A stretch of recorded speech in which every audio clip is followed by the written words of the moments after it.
Oh, Jesus! Who thought this was a good idea? I had to crawl underneath the table to get here, all right? This table is pushed up right against our backdrop. Like, I am getting crushed here. Anyways, welcome to our first episode of Shelfside Plays. This episode, we're going to be playing Once Upon a Time with these hooligans. This is Jack, you're Steven, that's Kai, that's Rory. Let's get into the game. I have no idea how you play this game. I just know that it has to do with stories and stuff, so I'm going to try to make the best story. It's going to have action, romance, drama. As the host, I'm supposed to know what I'm doing, but I actually don't. If anything, Jack is what knows what he's doing. He always reads the rulebooks for everything before we play. I'm just trying to build off of all the random crap they're gonna say, lead it to my ending. I hope it can be done, but I really have no idea what to expect. I haven't played with them that much, I feel. Here's how this is gonna work. We're telling a story, all right? Once upon a time, pretty goddamn obvious. Everyone's gonna get 6 of these cards right here, all right? That have like a bunch of words on them. They'll say shit like child, transform, this is revealed, poisoned. And you will use these cards to tell your story. So as an example, if I had this, I can be like, oh, once upon a time, there was a child who fell into a trap and then he got poisoned. And then I don't know where to go from there, it'll go on somewhere else. So when you're done doing your thing, you can pass. But also, we got a house rule here where at most, you can only play 3 cards because we like it when everyone gets a turn. Well, where's the story going? Why are we telling a story? Well, everyone's gonna get one of these end cards. They have sentences on them instead of a word. Now, what you're gonna do is you're trying to tell the story, weave it, so that you can play your end card and it makes enough sense so that no one at the table is gonna be like, hey, that's stupid, we're vetoing that. Also, by the way, everyone can vote on and be like, hey, what you just did, that's stupid, we're passing, go to the next person. Okay, so that's your strategy. Yes, I'm gonna use words from my mind to construct a narrative that has all those things, and somehow I'm gonna get the most points. Strategy to win? Oh, I guess I'll be extremely vigilant and interrupt people as much as possible. Alright, okay, so one more thing. Whenever you pass, you're allowed to draw a card and discard a card. So if you don't like what's going on in your hand, you can start, fixing it a little, But if someone interrupts you, if you pass the turn not because you said you passed it, because either you got voted off or someone played an interruption card, then you just draw a card, you don't get to discard. Who here looks the most like a storyteller? What do you think? Huh? We're gonna play on Rory? I mean, well, experientially. Yes. Experientially? Yeah, I have no idea what I'm doing, to be honest. Alright, cool. Rory, you're going first. You're the storyteller. Good. I really didn't want to go first. My hand's not very good. Okay. Let's do this. Once upon a time, there was a man. He had a great thirst for not just water, but for also other men. So to quench his thirst for water, he goes down to the river.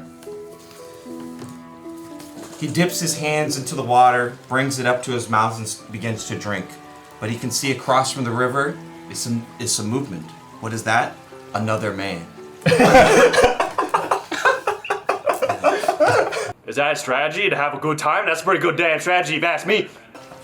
This man is currently taking a very, very slow and nude bath in the river. Classy. He doesn't notice the other man who appears to be drinking from the river. He's quite foolish. He can't usually, I guess, perceive other people very well.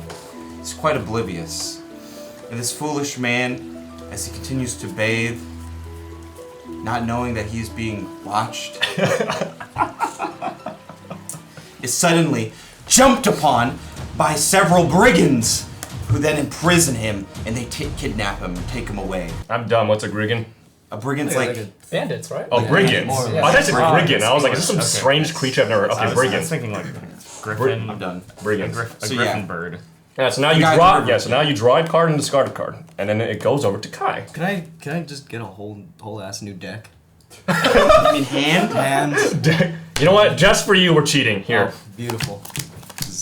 I'll keep my end card, but I don't like this hand whatsoever. No, I'm just an agent of chaos. Though usually that's how it goes in board games, but I actually don't know how to do that in this board game. And I'll consider that a pass. Pass. Okay. Going straight to Steven. Okay. Oh shit. Okay. You son of a bitch, guy. So this man is imprisoned, right? But he also needs to quench his thirst for other men. All right. Don't forget about the brigands.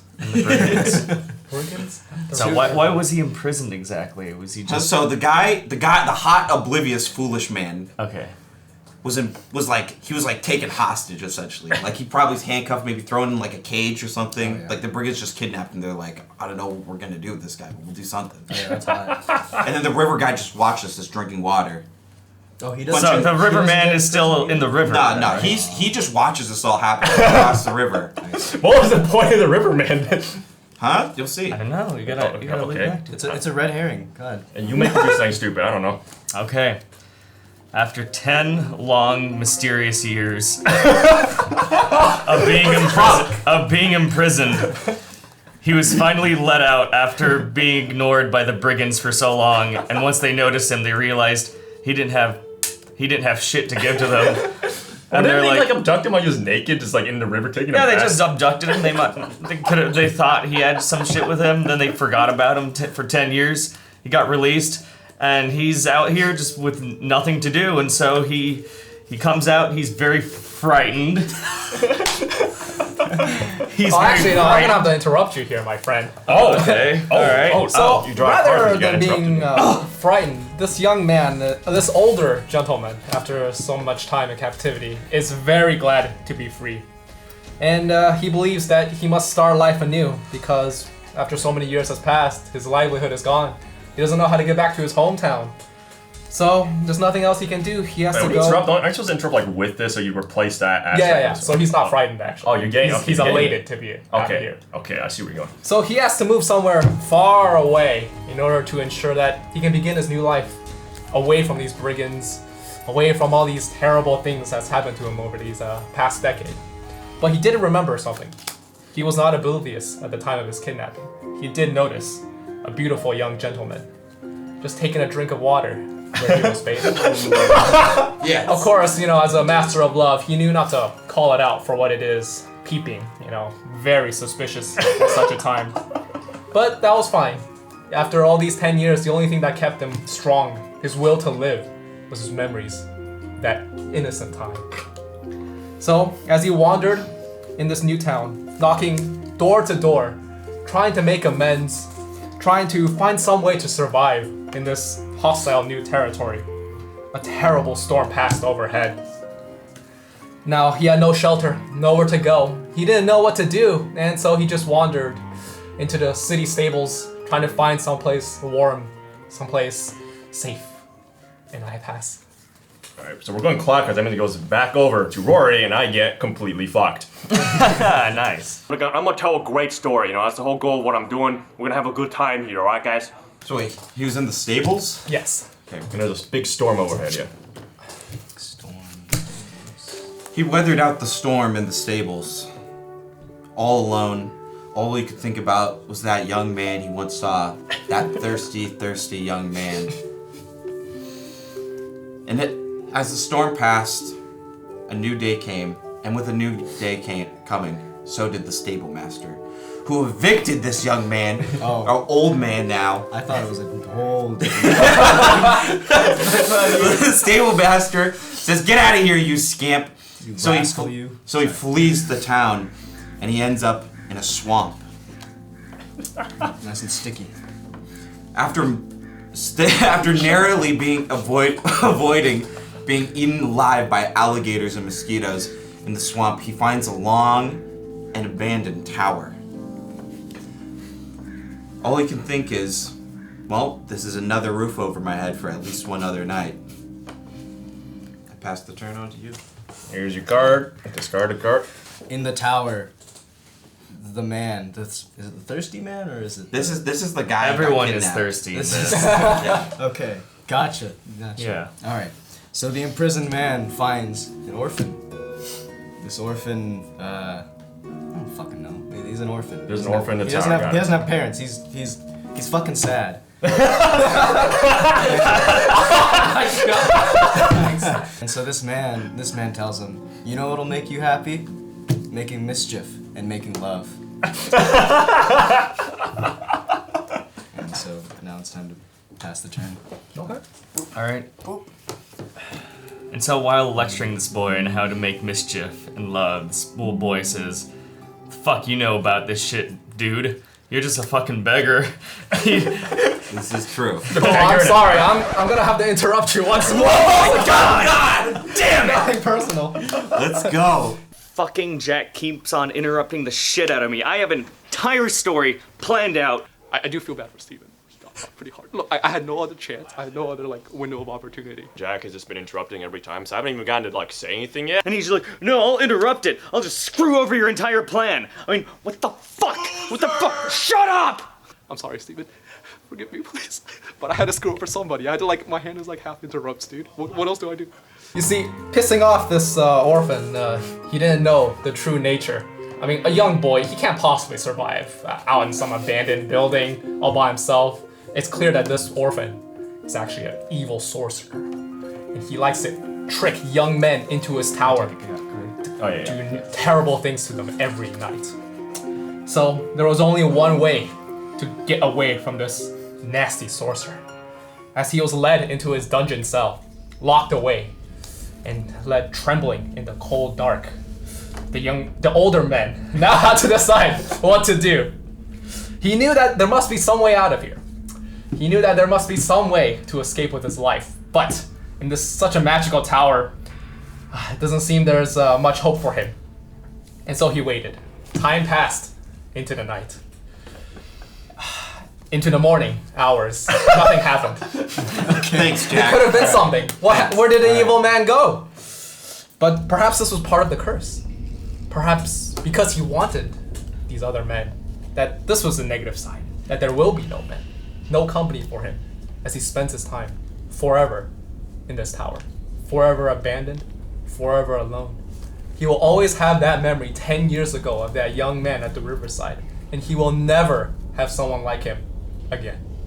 This is the ending card? I pass to you. Rory, I think he's down to one card, right? So I actually don't think he's got what it takes. It's gonna take too much convoluting from him to actually settle down on his own ending. So I'm keeping my interrupt, and I'm hoping I just sneak something in and try to slip my ending while Rory's trying to set up for some stupid convoluted crap that's all over the place. I feel like that guy from the riverbed's gonna come back somehow, and they're gonna make sweet, sweet love. I really can't handle them. Help me, please. In the prisons of this tower, run by the sorcerer, the young man hears a cry out. He doesn't know, he's never heard this voice before, but there's something about it that he feels as if it's his destiny calling him. He begins looking around his cell, and he can find little bits of metal, and he's able to scrounge these little bits of metal together and just start shoving them into the locks violently of his own cell. And then eventually he breaks the locks, because he's also a master thief. It's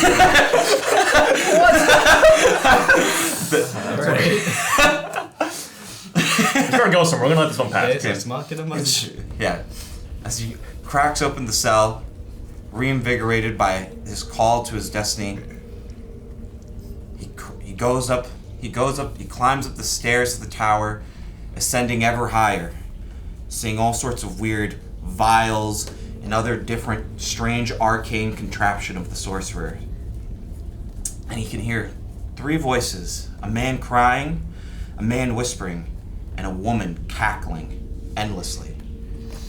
As he climbs to the top of the tower, he encounters the sorcerer, a man that he once knew, a man he'd once seen drinking water from a river in his more innocent days before he was set upon by brigands and had to weather through storms and swamps. And there's a woman, a royal woman, a queen in fact, a lich queen, the undead queen. Actually, no, I'm gonna have to interrupt. It's actually a princess that he found, and he's like, wait, what the fuck? I don't remember seeing this bitch. Where's the fucking sorcerer? I need to start fighting this asshole because he imprisoned me in this tower for so fucking long. And the princess is like, I don't know, he just kind of left. And he's like, well, shit. And he's like, well, shit, man.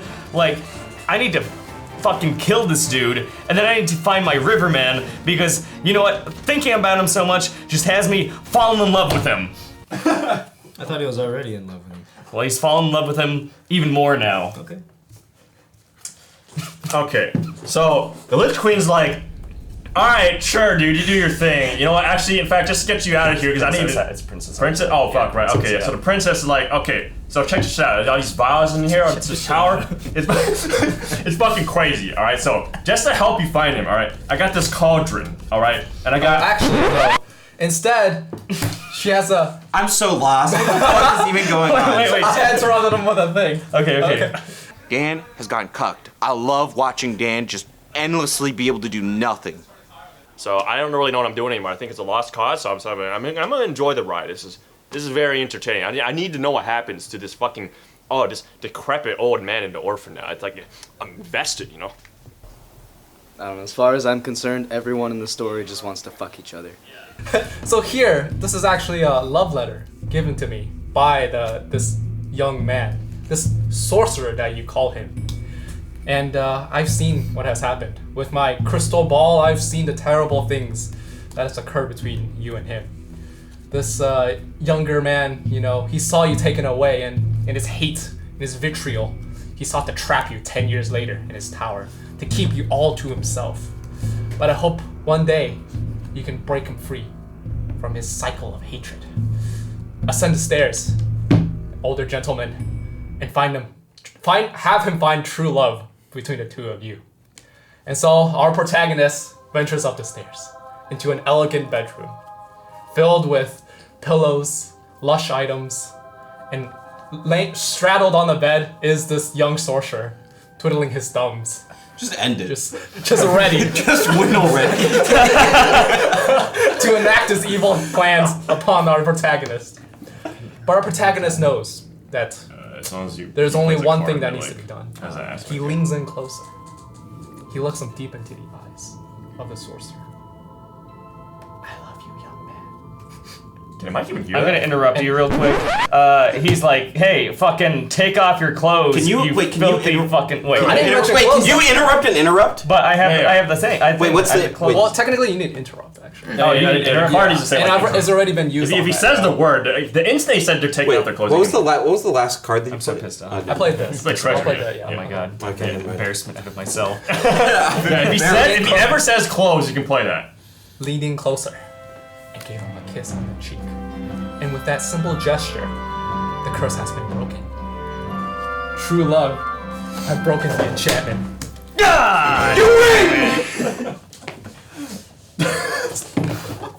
You fucked me. I was gonna win, and then you gave it to Jack. I got fucked. Steven, have you ever watched this? Fuck you. I was gonna win everything, and then you fucked me and you gave it to Jack. Done. I won the game. I don't think that was supposed to quite happen that way. I'm pretty lucky I managed to interrupt Daniel there because I really had no idea how to use my card up that last one. Like, how the hell do I spin a treasure into true love? Breaks the enchantment? What? Honestly, dude, I started zoning out like midway through. I was intending to extend the game for longer because this asshole kept on interrupting me. Yeah, I got to play one fucking card. Yeah, he got screwed. Like, We you both twice. got Like, screwed over by you. Skip my turn twice. Like, twice my turn. I play a single fucking card, and then you interrupt it immediately. Gonna let the guy that I didn't want to let win, and I'm just in a spiraling downhill. I got blindsided there, dude. Oh my god. Like, Jack just swept in like a rolling tide. He destroyed any semblance of like a victory I could have ever possibly had. So yeah, fuck Jack. I agree with Rory. I was gonna send this fucking man on a goddamn like witch hunt against his lover. He was like gonna drink this potion. He was gonna go out, have a fucking adventure. That potion he keeps drinking today, like a weird sense of where this man was. And he's gonna fucking find him. And he was gonna sleep with him. My creativity has just left me, and I'm just stuck here. I'm hungry, alone, and scared. As the kids like to say, We'll take it. Alright, I guess that's the conclusion. That's the epilogue to this story. Thank you all for watching, and we'll see you on the next video. Goodbye. It's gonna get no views. Sure, Where am I? Probably for the first couple of months. 0 views. We're and then sponsored 5. by Cheez-Its. Good. Dude, you better not cut that. I want to put these.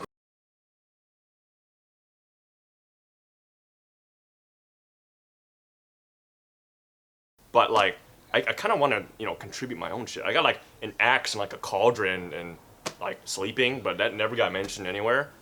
So the only problem is if one of the other guys has an interrupt, and that screws over my interrupt because they get it down before me, and then I'm like, shit, I lost my opportunity. Do you have like a strategy or anything? I don't know, yell over everybody. I'm gonna just yell over them. Ah, okay. Make sure I'm funnier than everybody, because I am.